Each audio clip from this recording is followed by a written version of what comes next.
આપણે સ્વાધ્યાય 5.2 માં દાખલા 13 સુધી જોઈ ગયા હતા. દાખલા નંબર 14 સ્ટાર્ટ કરીએ.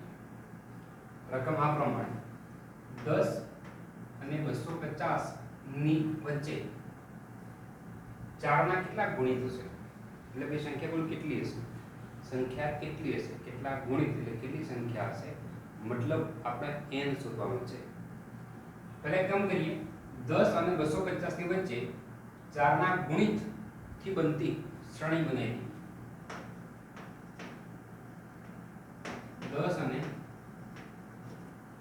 250 ની વચ્ચે 4 ના ગુણિત થી બનતી શ્રેણી. જો પહેલી કિંમત કઈ આવશે? 10 પછી 12 જેને 4 વડે ભાગાય, પછી 16, પછી 20 અને છેલ્લી કિંમત કઈ આવશે?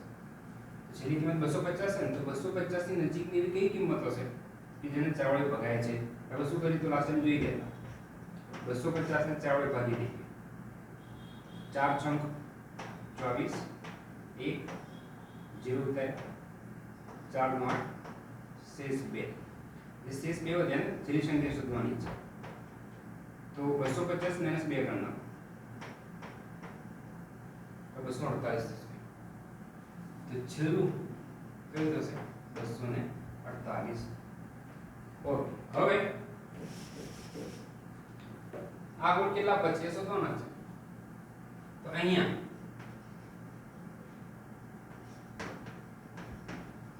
a બરોબર કેટલા? 12. d બરોબર કેટલા? 4. ડિફરન્સ 16 માઈનસ 12 એટલે 4. અને છેલ્લું પદ આપણી પાસે છે an બરોબર 248. કેટલા પદ, કેટલા ગુણિત એટલે કેટલા પદ થાય શોધવાનું, મતલબ n આપણે શોધવાનું છે. an is equal to a plus n minus 1. an બરોબર 248, a બરોબર 12, n minus 1, d બરોબર 4. 12 ને સામે લઈ જઈએ તો 248 minus 12 એટલે 236 is equal to n minus 1 into 4. Okay, હવે 4 ની સામે જવા દઈએ.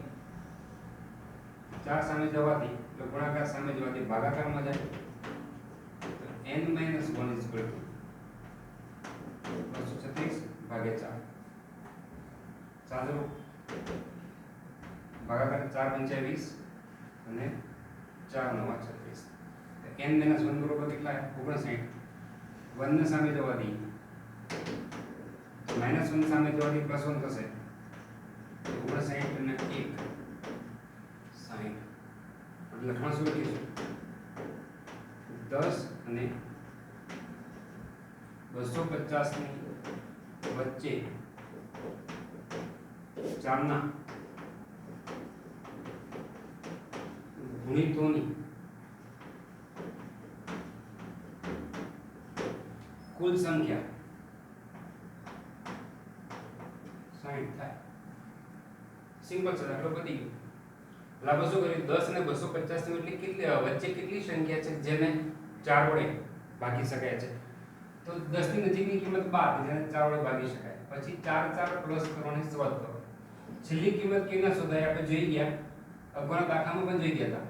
ઓકે, આ શ્રેણીમાં a 12 છે, d એટલે ડિફરન્સ એટલે બીજી કિંમત માઈનસ પહેલી કિંમત એટલે 16 માઈનસ 12 એટલે 4 થશે. e અને છેલ્લું પદ આપણને આપી દીધું એટલે છેલ્લું પદ આપણી પાસે છે 248 અને કેટલી કિંમત થાય મતલબ આપણે n શોધવાના છે. સૂત્રમાં કિંમત મૂકી અને તેનું સાદુરૂપ. નેક્સ્ટ દાખલો જોઈએ આપણે. ઓકે, તો n ના કયા મૂલ્ય માટે બે સમાંતર શ્રેણી? આપણે પહેલી સમાંતર શ્રેણી આપી દીધી અને બીજી સમાંતર શ્રેણી આપી દીધી છે કે જેનું n નું પદ એટલે બંને સમાંતર શ્રેણીના n માં પદ સરખા થાય. તો બંનેને n નું પદ શોધી કાઢીએ. n નું પદ શોધ્યા બાદ બંનેને n માં પદની સરખામણી કરી દઈએ. બંનેનું n નું પદ શોધી કાઢીએ. તો પ્રથમ સમાંતર શ્રેણી કઈ છે? 63 65 67 ચાલે. અહીંયા a બરોબર કેટલા છે? 63. b બરોબર શું થશે? બીજું પદ એટલે 65 માઈનસ પહેલું પદ એટલે 63. 65 માઈનસ 63 એટલે 2 થશે. એને n નું પદ an is equal to a plus n minus 1. an is equal to a બરોબર કેટલા છે? 63. n ખબર નથી ને d કેટલા છે? 2 અને પરિણામ નંબર 1 થઈ ગયો. ઓકે, હવે બીજી સમાંતર શ્રેણી કઈ છે? 3 10 17 ડેશ ડેશ ડેશ. આની માટે a બરોબર કેટલા છે? 3. b હવે બધા d તો ખ્યાલ છે આવી ગયો છે. બીજું પદ માઈનસ પહેલું પદ, બીજું પદ 10, પહેલું પદ 3, d બરોબર 7. ક્યાંનો n નું પદ શોધી કાઢીએ. હવે મિત્રો એક કામ કરીએ કે બંને શ્રેણીમાં n માં પદની આપણે સરખામણી કરવાની છે. તો n માં કયા પદ સમાન થશે? તમે સિમ્પલ આવી એક અલગ લઈ લઈએ. કેપિટલ E લઈ લઈએ, કેપિટલ D લઈ લઈએ. n માં પદને કહી દઈશું આપણે an.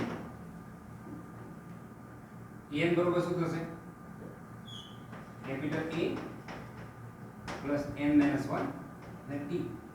ઓકે, બંને સૂત્રમાં a અને d ડિફરન્સ બતાવવા માટે આપણે કેપિટલ A અને કેપિટલ D લીધેલા છે. ઓકે, e બરોબર કેટલા આપણી પાસે? 3. n માઈનસ 1 d લખેલા છે 7.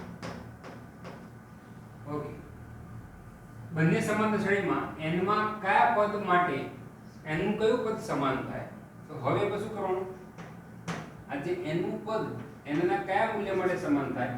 તો બંને જે n માં પદ છે n માં પદની સરખામણી કરી દઈએ.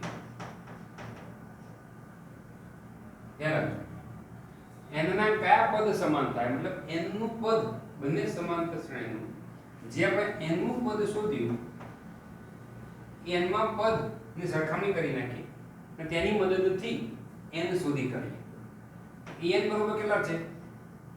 63 વત્તા n minus 1 into 2. Capital A અને કેટલા છે? 3 n માઈનસ 1 into 7. એક કામ કરીએ, 3 ના સામે જવા દઈએ. આ બાજુથી કૌંસ છૂટો પાડી દઈએ. 2n minus 2. ઓકે, 3 તો સામે ગયા હતા. આ બાજુ આપણે છૂટો પાડી દઈએ. આખા કૌંસને 7 વડે ગુણી કરે તો 7n minus 7. સાદું આપી દઈએ. 63 minus 3 60.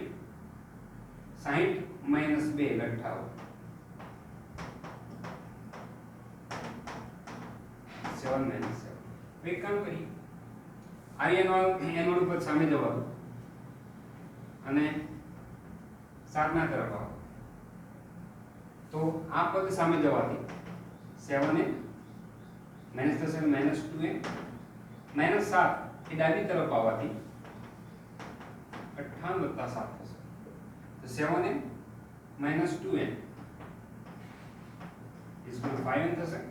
58 વત્તા 7 તો 65 થશે. n બરોબર 65 ભાગ્યા 5 એટલે 13.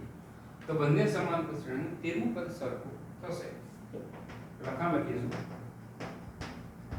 બંને સમાંતર શ્રેણી